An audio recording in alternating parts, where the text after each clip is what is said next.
പശ്ചിമേഷ്യൻ യുദ്ധവാർത്തകളിലേക്കാണ് ആദ്യം വരുന്നത്. ഹമാസുമായുള്ള വെടിനിർത്തൽ കരാർ സംബന്ധിച്ച് തീരുമാനമെടുക്കാൻ ഇസ്രായേൽ മിനി സുരക്ഷാ മന്ത്രിസഭാ യോഗം തുടങ്ങി. ഖത്തർ അമീറുമായി US പ്രസിഡന്റ് ഡൊണാൾഡ് ട്രംപ് ഇന്ന് ഫോണിൽ സംസാരിക്കും. ഗസയിൽ പ്രദേശത്തെ ഏക കത്തോലിക്ക ദേവാലയത്തിലും ബോംബിട്ട് 2 പേരെ കൊലപ്പെടുത്തി ഇസ്രായേൽ.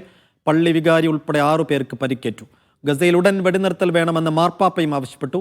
ദ്രൂസ് വിഭാഗത്തെ സംരക്ഷിക്കാൻ ഡമാസ്കസിന് നേരെ ഇസ്രായേൽ നടത്തിയ ആക്രമണം മേഖലയുടെ സുരക്ഷ തകർക്കുമെന്ന് തുർക്കി ഉൾപ്പെടെ ലോകരാജ്യങ്ങൾ അഭിപ്രായപ്പെട്ടു. എന്നാൽ സിറിയക്കെതിരെ ഇനിയും ആക്രമണത്തിന് മടിക്കില്ലെന്ന് ഇസ്രായേൽ പ്രധാനമന്ത്രി ബെഞ്ചമിൻ നെതന്യാഹു പറഞ്ഞു.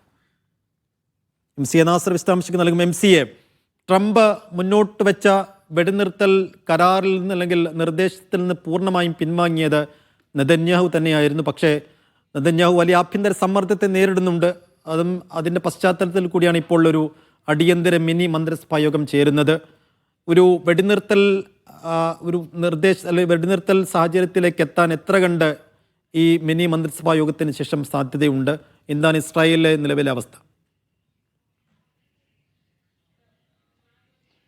സൈഫുദ്ദീൻ, തീവ്ര വലതുപക്ഷ മന്ത്രിമാരായിട്ടുള്ള ബെൻഗവറും അതോടൊപ്പം തന്നെ സ്മോട്രിക്കും കടുത്ത നിലപാട് തുടരുകയാണ്. ഒരു നിലയ്ക്കുള്ള ഒരു വെടിനിർത്തലിനും ഈ ഘട്ടത്തിൽ ഇസ്രായേൽ തയ്യാറാകരുത്. അങ്ങനെ വരികയാണെങ്കിൽ അത് നാം നേടിയെടുത്തിരിക്കുന്ന ഇതുവരെയുള്ള സൈനികമായിട്ടുള്ള മുന്നേറ്റത്തിന് വലിയ തോതിൽ തിരിച്ചടിയായി മാറുമെന്ന ഒരു നിലപാടാണ് ഇന്ന് ബെൻഗവർ പ്രഖ്യാപിച്ചിരിക്കുന്നത്. മാത്രമല്ല, ഈ വ്യവസ്ഥയുടെ ഭാഗമായിട്ട് ഈ സൈനിക പിന്മാറ്റം നടക്കുകയാണെങ്കിൽ ആ ഘട്ടത്തിൽ ഹമാസ് വീണ്ടും ശക്തി സംഭരിക്കാനുള്ള വലിയ സാധ്യതയുണ്ട്. അത് ഇസ്രായേലിന്റെ സുരക്ഷയ്ക്ക് ഭീഷണിയായി മാറും. അതുകൊണ്ട് ഈ വെടിനിർത്തലുമായി ബന്ധപ്പെട്ട എല്ലാ നീക്കങ്ങളും ഉപേക്ഷിക്കണമെന്നാണ് ഈ 2 മന്ത്രിമാരും, സ്മോട്രിക്കും അതോടൊപ്പം തന്നെ ബെൻഗവറും ആവശ്യപ്പെട്ടിരിക്കുന്നത്. പക്ഷേ അതേ സാഹചര്യത്തിൽ തന്നെയാണ് ഏതാണ്ട് അരമണിക്കൂർ മുമ്പാണ് സുപ്രധാനമായിട്ടുള്ള ഇസ്രായേലിൻ്റെ മിനി സുരക്ഷാ മന്ത്രിസഭ തെലവീവിൽ യോഗം ആരംഭിച്ചിരിക്കുന്നത്. യോഗം എത്ര നേരം നീണ്ടു നിൽക്കുമെന്ന കാര്യം വ്യക്തമല്ല. എന്തായാലും ഇന്ന് രാത്രിയോടുകൂടി ഒരു പുതിയ നിർദ്ദേശം, പുതിയ വ്യവസ്ഥകൾ ഉൾക്കൊള്ളുന്ന ഒരു നിർദ്ദേശം ഹമാസിന് മുമ്പാകെ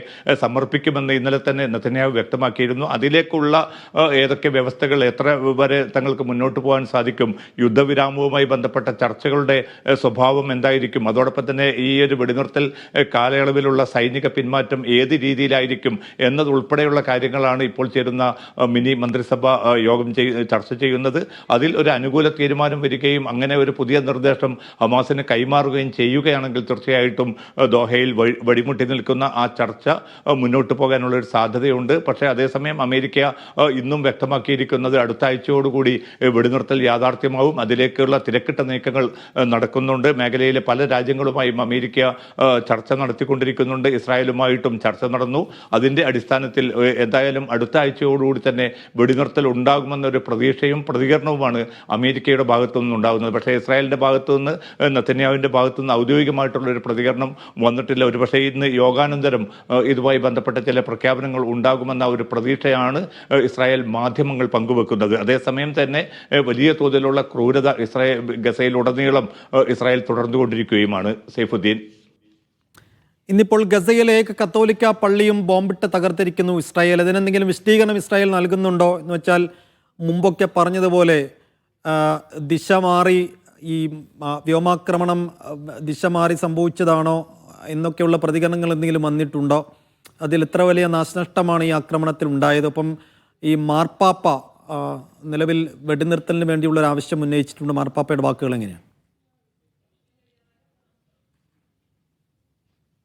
സൈഫുദ്ദീൻ, വലിയ ക്രൂരമായിട്ടുള്ളൊരു ആക്രമണം തന്നെയാണ്. ആസൂത്രിതമായിരുന്നു ഈ ആക്രമണം. വംശഹത്യയുടെ മറ്റൊരു ഭാഗം എന്ന നിലയ്ക്ക് തന്നെയാണ് ഈ ക്രൈസ്തവ ദേവാലയത്തിനെതിരെ നടത്തിയിരിക്കുന്ന ഈ ആക്രമണത്തെ നമ്മൾ വിലയിരുത്താൻ. നേരത്തെയും സമാനമായിട്ടുള്ള ആക്രമണ സംഭവങ്ങൾ വിവിധ ജാതി വിഭാഗങ്ങൾ, മതവിഭാഗങ്ങൾക്ക് നേരെയും അവരുടെ ആരാധനാ കേന്ദ്രങ്ങൾക്കെതിരെയും ഗസയിൽ നടന്നിരുന്നു. ഗസയിലെ ഏക കത്തോലിക്ക ദേവാലയത്തിന് നേരെയാണ് ഇന്ന് വെളുപ്പിന് വ്യാപകമായിട്ടുള്ള മിസൈൽ ആക്രമണം ഉണ്ടായിരിക്കുന്നത്. കാരണം ഈ ദേവാലയം വളരെ സുരക്ഷിതമാണെന്ന് കരുതി അവിടെ തങ്ങി നിരവധി ക്രൈസ്തവരും അതോടൊപ്പം തന്നെ പലസ്തീൻ സമൂഹത്തിൽപ്പെട്ടവരും ഉണ്ടായിരുന്നു. അവർക്ക് ആണ് ഈ 3 പേരാണ് ഇപ്പോൾ ഈ ആക്രമണത്തിൽ കൊല്ലപ്പെട്ടതായിട്ട് ഔദ്യോഗികമായിട്ട് സ്ഥിരീകരിച്ചിരിക്കുന്നത്. അതോടൊപ്പം തന്നെ 10-ലധികം പേർക്ക് പരിക്കേറ്റ റിപ്പോർട്ടുകളുണ്ട്. അതിൽ പള്ളി വികാരിയും ഉൾപ്പെടുന്നുണ്ട്. ഇതിൽ നമ്മൾ ശ്രദ്ധിക്കേണ്ടത് ഗബ്രീലി റോമനെല്ലി എന്നാണ് ഈ വികാരിയുടെ, ഈ പള്ളിയിലെ പുരോഹിതന്റെ പേര്. ഇദ്ദേഹം നേരത്തെ വിടവാങ്ങിയ പോപ്പ് ഫ്രാൻസിസുമായിട്ട് ഏറ്റവും അടുത്ത സമ്പർക്കം പുലർത്തിയ ഒരു നേതാവ് കൂടിയായിരുന്നു. അതുകൊണ്ട് തന്നെ ഗസയിലെ ദൈനംദിനമായിട്ടുള്ള ഇസ്രായേലിൻ്റെ ആക്രമണങ്ങളെക്കുറിച്ച് വളരെ കൃത്യമായിട്ടുള്ള വിവരങ്ങൾ പോപ്പിന് കൈമാറുകയും വിടവാങ്ങിയ പോപ്പ് ഫ്രാൻസിസ് വളരെ ശക്തമായിട്ടുള്ള നിലപാട് ഗസയുടെ കാര്യത്തിൽ, ഫലസ്തീൻ ജനതയുടെ കാര്യത്തിൽ, അവർക്കെതിരെ നടക്കുന്ന വംശഹത്യയുടെ കാര്യത്തിൽ കൈക്കൊള്ളുകയും ചെയ്തിരുന്നു. ആ അർത്ഥത്തിൽ നിരന്തരമായിട്ട് ഏതാണ്ട് ദൈനംദിന സ്വഭാവത്തിൽ തന്നെ വിവരങ്ങൾ കൈമാറിക്കൊണ്ടിരുന്ന ആ വികാരിക്ക് കൂടിയാണ് ഇന്നിപ്പോൾ ഈ ആക്രമണത്തിൽ പരിക്കേറ്റിരിക്കുന്നത്. ഇതിൽ അതിശക്തമായിട്ടുള്ള പ്രതികരണം തന്നെയാണ് വത്തിക്കാന്റെ ഭാഗത്തു നിന്ന് ഉണ്ടായിരിക്കുന്നത്. പുതിയ പോപ്പും വളരെ ശക്തമായി തന്നെ ഇതിൽ പ്രതികരിച്ചു. മാത്രമല്ല, ഗസയിൽ തുടരുന്ന ഈ അറുങ്കൊല എത്രയും പെട്ടെന്ന് അവസാനിപ്പിക്കാൻ അന്തർദേശീയ സമൂഹം, അമേരിക്ക ഉൾപ്പെടെയുള്ള രാജ്യങ്ങൾ അതിശക്തമായിട്ടുള്ള നിലപാട് സ്വീകരിക്കണം. ഇനിയും ഈ കുരുതി തുടരുന്ന ഒരു സാഹചര്യം ഉണ്ടാകരുത്. തങ്ങളുടെ എല്ലാ സ്വാധീനവും പ്രയോജനപ്പെടുത്തിക്കൊണ്ട് ഇസ്രായേലിനെ ഈ ഒരു വംശഹത്യ പദ്ധതിയിൽ നിന്ന് പിന്തിരിപ്പിക്കണം എന്നതുൾപ്പെടെയുള്ള വളരെ ശക്തമായിട്ടുള്ള പ്രതികരണമാണ് വത്തിക്കാന്റെ ഭാഗത്തുനിന്നുണ്ടായിരിക്കുന്നത്. അതോടൊപ്പം തന്നെ ഇറ്റാലിയൻ പ്രസിഡന്റും വളരെ ശക്തമായി തന്നെ ഈ ആക്രമണത്തെ അപലപിച്ചിട്ടുണ്ട്.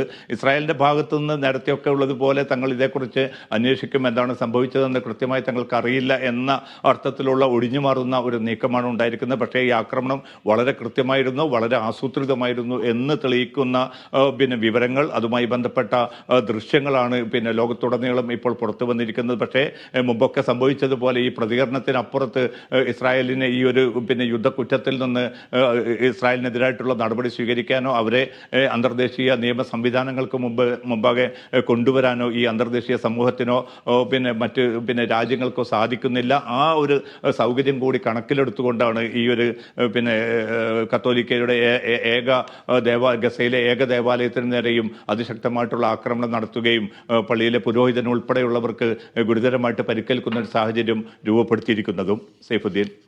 ശരി, MCA നാസറാണ് ദുബായിൽ നിന്ന് വിശദ വിവരങ്ങൾ നൽകിയത്.